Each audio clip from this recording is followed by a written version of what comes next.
Okay, flourless keto bread from peanut butter and eggs. Doesn't seem possible, does it? And yet I've seen it with my own eyes on My Low-carb Journey recipes channel on YouTube.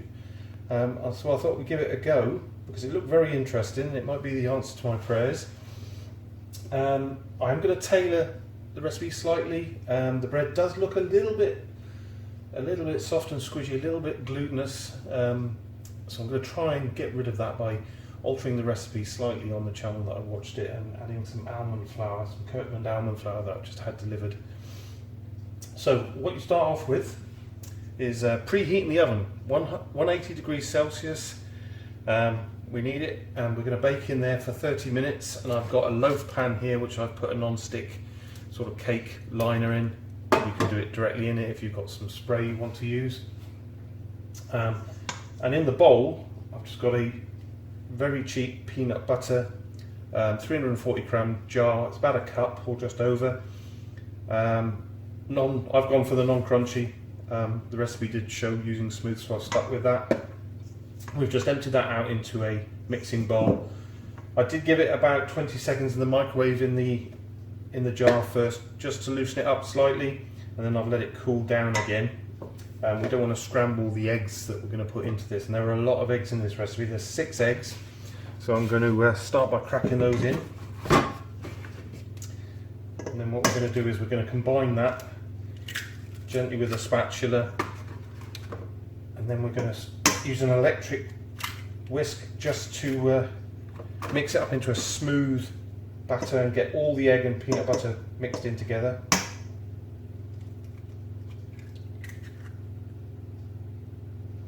Got a bit of shell in there. I should have. No, it's not shell, it's egg. I'm using organic eggs. Try and keep it all healthy.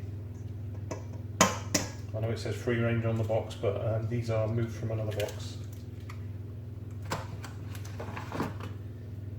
And the only other ingredients that are going to go in here once we've blended these eggs and peanut butter together is baking powder and the almond flour, the half cup of almond flour that I'm going to put in, and that is it. On the recipe that I watched on the other channel, she did add stevia in. She likes her bread sweet, so she made a sweet version of the bread using that, and did say you could put salt in it if you wanted to, but I think this peanut butter's got salt in it, and you know the saltiness of the baking powder is going to be sufficient, so I'm not going to add any more salt in. So we'll just break those eggs up a little bit into the peanut butter. It's very sticky, but we're going to get it combined pretty well with the hand mixer, which shouldn't take long at all, so I will spare you the noise, but just show you that happening.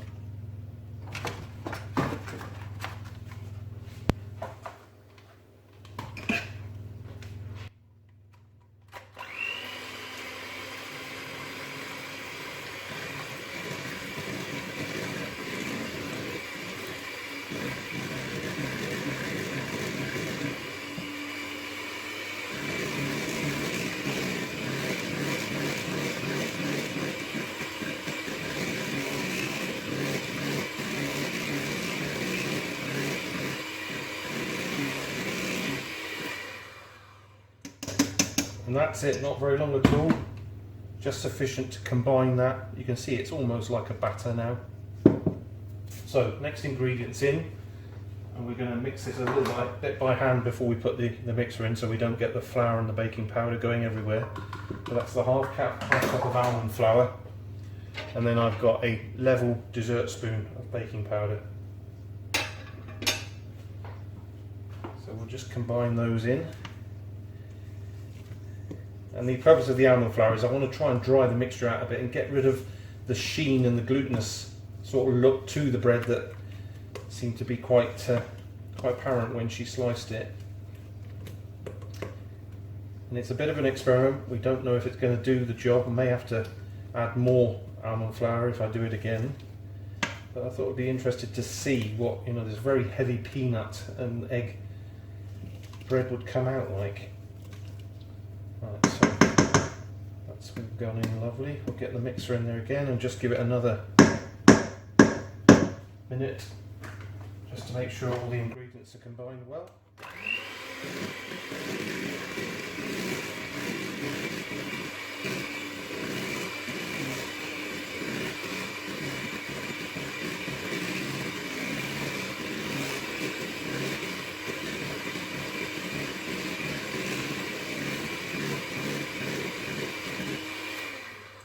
And that should be sufficient. Okay, so that's what it looks like. Sort of like a cake batter really, but we're just going to put that into our... I'm going to try and do this so you can see it going in. I'm just going to make sure that it's smoothed out to the sides of the cake tin.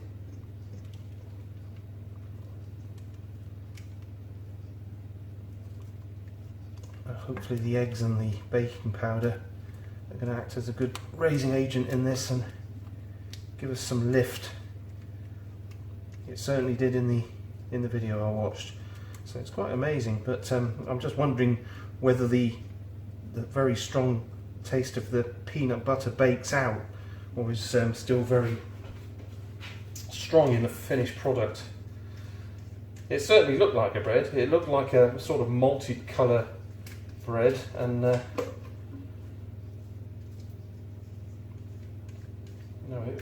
quite possibly has the potential to be a good replacement for a carby bread that you're eating currently. So obviously the only thing is the fat content of the peanut butter. Now you can get some peanut butters that are non-palm oil. They are very dry, but it'd be interesting to see how this comes out and whether it's still good for the waistline with the large amount of peanuts in it. Right, so we're just going to make sure that goes out to the edges.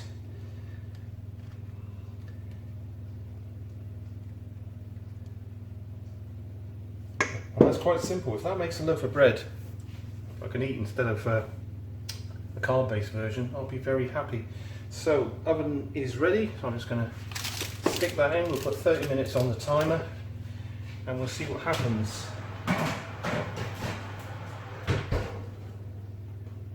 And of course I will check it, very similar to how I would check a cake, to make sure that a needle comes out of it dry. So I'll just have a clear up and hopefully we'll see what that comes out in about half an hour. Okay, the timer's just gone off, so I'm just going to get it out and we're going to test it with a large pronged fork to see if it's done.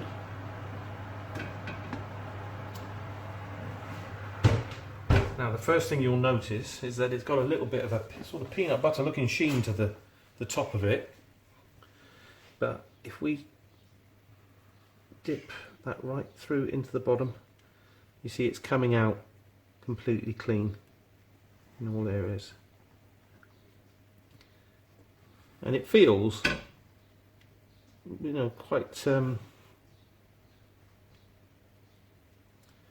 of cakey, dry cakey, but we'll leave it to cool in its place for, I would imagine, about 15 minutes before I take it out of that, and then we'll put it on a cooling rack and leave it for longer before we slice it. So we'll take a little break and come back when it's cooled. Okay, it's time to see what this is like. It's cooled down sufficiently. I'll put it on a cooling rack. So we're just going to slice it up and see what's happened. Now, I don't think I've got as good a rise on the bread from the baking powder that the other channel did when they made this. Maybe a little bit more baking powder as I put the almond flour in as well might compensate for it, but the slices don't look as big. But that's the crust. You can see it's still got a bit of a spring to it. It does look less shiny and gelatinous to the one that I saw on YouTube. It does look a bit cakey. You can definitely smell the peanut in it, but it is a bread and it's made from peanut butter and eggs, A little bit of almond flour, yes, but you could leave that out and just do the bog standard version. So no carbs, hardly. No carbs at all, hardly. So it's going to be very interesting to taste it. And I'm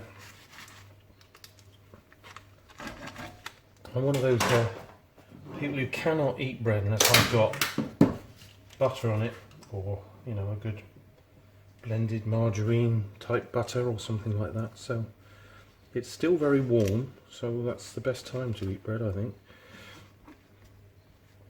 So it's going to be in the taste test now. Let's see what it's like.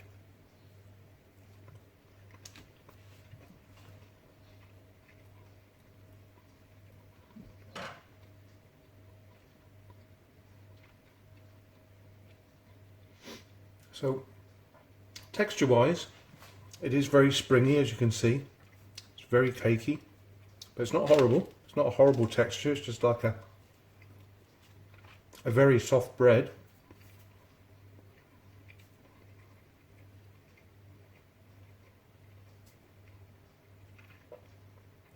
Flavour wise,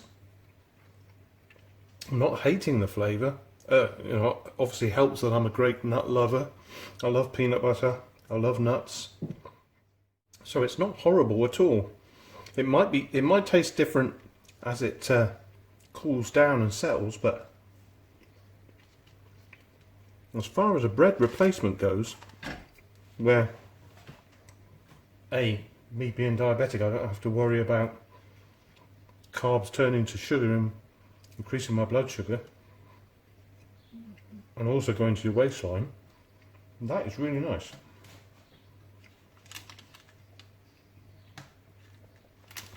Very different and very nice.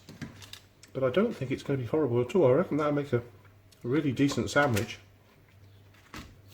So that's what I will try. I will try a cheese sandwich or ham sandwich with that when it's cooled down. But that's it. That is the keto flourless, well, almost flourless,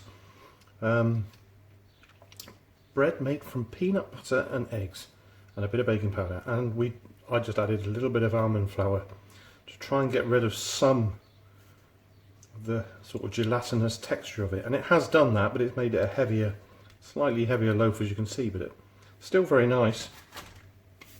So have a go at making that, or go over to the channel I mentioned at the beginning and have a look at the version she made, which did rise slightly better. But yes, it's definitely worth having a go. It's not horrible at all. It's very nice indeed. So, I hope you like that little experiment of ours today. Don't forget to hit the subscribe button and the notification icon so that you'll be alerted when I put new videos up. But for now, I'll say goodbye.